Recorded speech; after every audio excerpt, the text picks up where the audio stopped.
Yes, sir. Yeah, hi. My name is Robert Spencer. I'm speaking tomorrow, and I'm the occasion for all this controversy. So I appreciate you having this meeting, and I found your presentation very interesting, as well as the gentleman's comments here. I hope that you'll come tomorrow and ask your questions and voice your dissent, and we'll discuss it. The question that I have for you, Dr. Atkinson is right. Is that right? Atkinson is right, but actually Doctor is not. I'm just a civilian.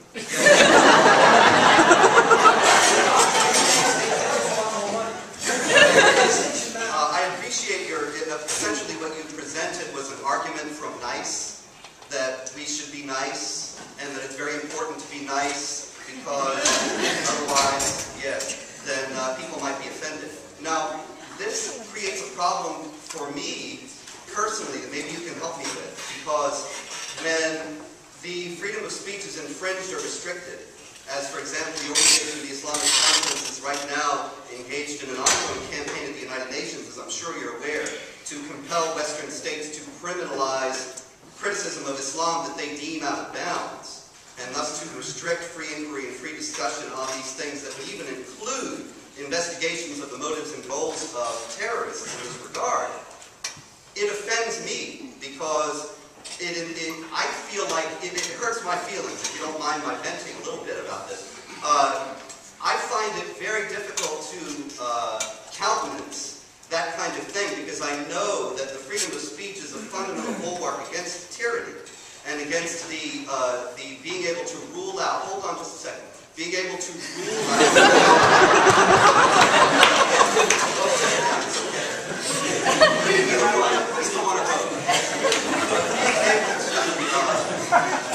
Declare out of bounds by law, and this is ultimately what the OIC is trying to do, and particularly with regard to the cartoons, of which one of them is in question here today, that to be able to rule it out of bounds on the grounds of it causing offense or insult, the problem is that whoever has the power to determine what is offensive or insulting, or what might hurt one's feelings, in other words, whoever gets to play your mother on a global scale, is invested with an incredible power to crush dissent on that basis, and thus to pave the way for authoritarianism and totalitarianism that I think would be to the great detriment of free people and free societies. And in a truly pluralistic society, we all have to put up with a certain level of defense. But so if I come to the question, if my feelings are hurt when the posters go down and somebody else's feelings are hurt when the posters go up, who decides whose feelings are going to be hurt, and on what basis? Good. Two questions. Who decides on what basis people's feelings will be hurt, and then on what basis? Let me underscore a fundamental point of agreement between me and Mr. Spencer. I believe in the First Amendment. And all of my colleagues I've spoken to at all, at least in the last 10 years, believe in the absolute protection of free speech. No question about it. Who's to decide what free speech we should refrain from, not because it's illegalized, but because it hurts people's feelings? Well, every person who has the capacity under our law to speak. So the answer to the first question, who's going to be this universal mother? Nobody. Nobody. Like Voltaire said, Professor Stern agrees. Even if I disagree with everything you say, I will defend to my death. He's the First Amendment guy. Second, on what basis? Well, remember, it's every person making up his or her own mind. For me, two basic bases. The Red Book and the library from which the Green Book comes. Averroes, Decisive Treatise and Epistle Dedicatory. Who's Averroes? He is the medieval Islamic scholar who, along with his fellows, preserved the writings of Aristotle, which became the basis of the education of Moses ben Maimonides, the premier interpreter of Torah, the law of the Jewish scriptures, and also the theology of St. Thomas Aquinas, or as he's known by my Roman Catholic brothers and sisters, whose work still stands as the foundation of Western Catholic Christianity.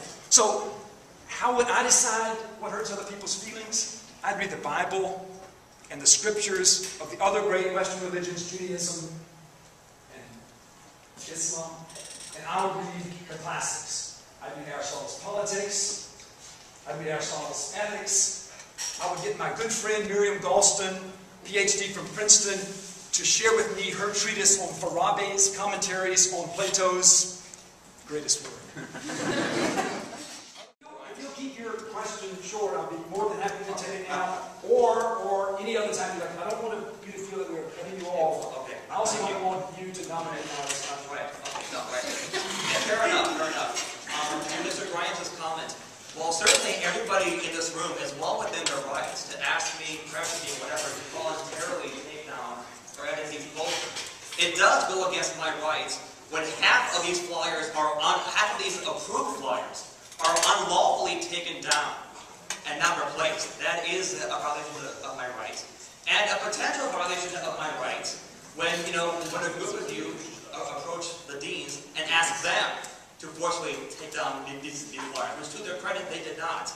But so that is the context here. Nobody has criticized. I certainly have not. Those who have asked me to voluntarily take down these flyers, and those who have asked me, I've given my rationale.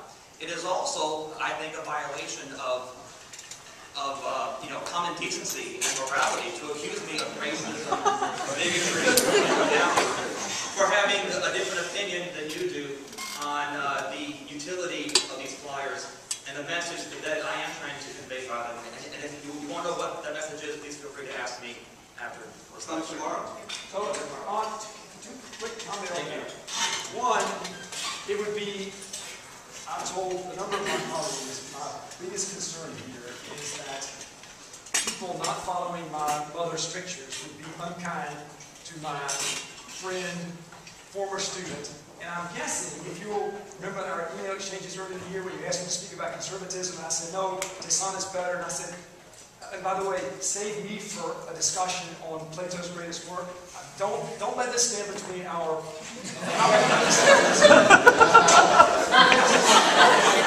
of the things I've always liked about the Federalists, which is why I was their advisor until once they let their guests from Central America go along, bodyguards with single-automatic weapons, and I know my wife would not like this country the next day. They loved to engage as much as any group I've ever dealt with among our student groups in free, open debate. I welcome you to that. Thank everyone for coming. I want one final thing. Please do not go away here thinking either I or Professor Stern or any of our colleagues want to discourage you in any way whatsoever, from attending tomorrow's talk. I, however, have other plans.